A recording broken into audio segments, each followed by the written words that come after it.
Young boy hears his cat meowing before quickly uncovering the dark reality.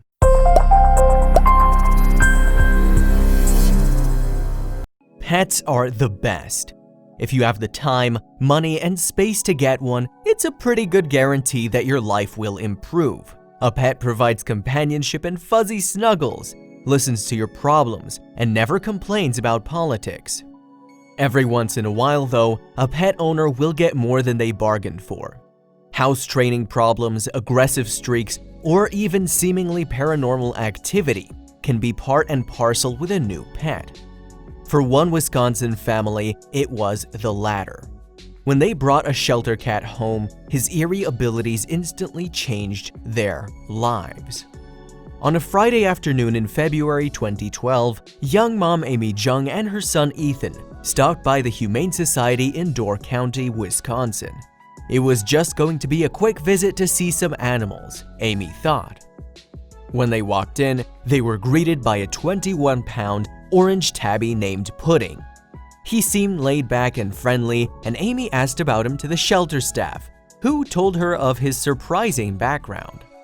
Up until a month prior, Pudding had been living with another cat, a younger kitten named Whimsy, when their owner passed away. Now they were both at the shelter together, and they were inseparable. Even before that, Pudding hadn't had an easy life. He'd been in and out of the shelter for years, starting in 2003 and more recently in 2008, when a family gave him up due to allergies. He'd even had a name change.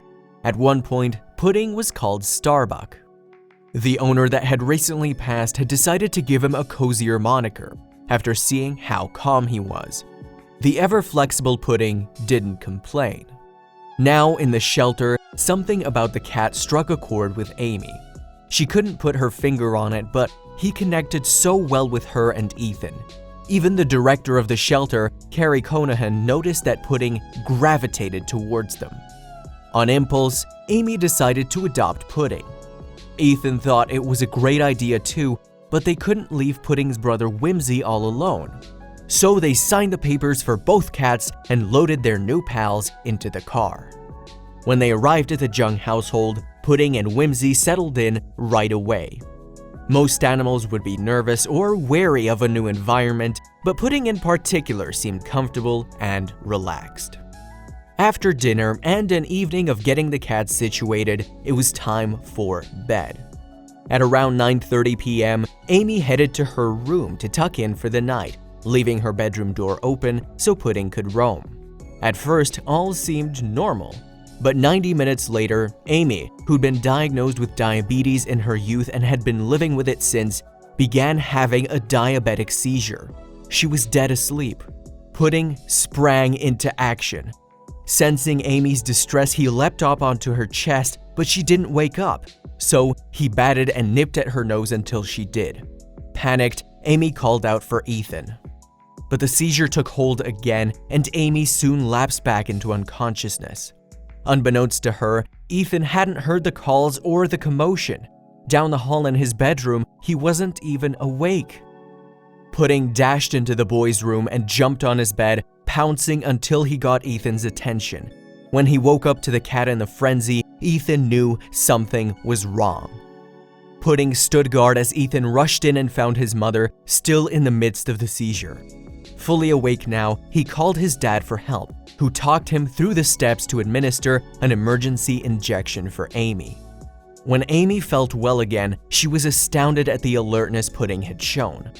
For a cat just getting to know his surroundings and who had known his new owner for less than a day, his life-saving behavior was unusual. News spread of Pudding's heroics, and soon, TV stations and Green Bay Post-Gazette reporters were knocking at the door, wanting to interview Amy. "If something or someone hadn't pulled me out of that, I wouldn't be here," she told them. Director Conahan from the shelter was impressed too. Her doctor said she could have gone into a coma and not come out of it if much more time had gone by, she said. "The fact that Pudding did what he did is just amazing to me." Pudding's instincts didn't stop there. After Amy's seizure, she started to bring Pudding everywhere, even to her job at the local florist, where he learned to stand watch and meow whenever he sensed her blood sugar dropping into the danger zone. Amy's doctor recommended she sign Pudding up to be a therapy cat. Given his chill disposition, he was a shoo-in and passed the registration with flying colors. He even has his own Facebook fan page, Pudding Jung. And what about Whimsy? Just 3 years old at the time, he had a few more years before he could fill the older cat's shoes. But director Callahan was hopeful. "Maybe he'll pick up some of Pudding's powers," she said. Director Callahan's hope wasn't completely out of the picture. Pet owners all over the world have seen their friends pull life-saving maneuvers that seem to defy science or explanation. Between her stints as a Marine and a mom, Stephanie Herfel was tough as nails. Still, she couldn't help but feel sad to see her son go overseas with the Air Force. But there was one part of his departure he didn't tell her about until the last minute. Stephanie's son didn't want her to feel too lonely while he was away, so he arranged a special gift for her. He entered their California home one morning with a smile spreading ear to ear. He presented her with Sierra, a 9-month-old husky. Stephanie and Sierra became fast friends, and their bond only deepened over the years. Sierra accompanied Stephanie and her husband Jim on a cross-country move to Wisconsin in 2013 without a whimper. In the back of her mind, Stephanie always knew that Sierra was a very special dog. However, she was about to find out exactly how unique Sierra was, and thank goodness for that. One afternoon, Stephanie began experiencing some pain and discomfort in her stomach. She figured she'd just eaten something bad and was suffering through some bad food poisoning. When the sensation continued after several days, she visited her doctor. Stephanie's doctor brushed off her concerns, saying at worst she was dealing with an ovarian cyst. He sent her home with some pain medication, which would, he thought, set her right as rain. Once Stephanie returned home from the doctor, Sierra perked up. That part wasn't unusual. At the same time, though, the husky appeared to be more energized than most days. What was up with Sierra? Sierra joined Stephanie on the couch and immediately thrust her nose into Stephanie's abdomen. Taken aback, she tried to slide away from the dog. Sierra refused to give up, however, and kept sniffing. In all her years with Sierra, Stephanie had never seen the husky act like this before. Maybe she'd spilled something on her clothes and hadn't noticed. Before she had a chance to check, Sierra bolted from the room. Completely baffled, Stephanie followed the dog's trail through the house. She found her huddled into a ball in the back of a closet. Clearly, Sierra was trying to express that something was wrong, but what could it be?